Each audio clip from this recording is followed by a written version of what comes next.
You ask Tiger to solve. This deals with linear equations with one unknown. The final result is y equals 66. Let's solve it step by step. Group all constants on the right side of the equation.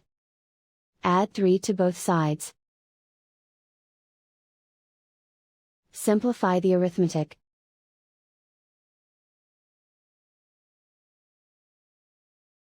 Isolate the y. Multiply both sides by 6. Group like terms. Multiply the coefficients. Simplify the fraction. Simplify the arithmetic.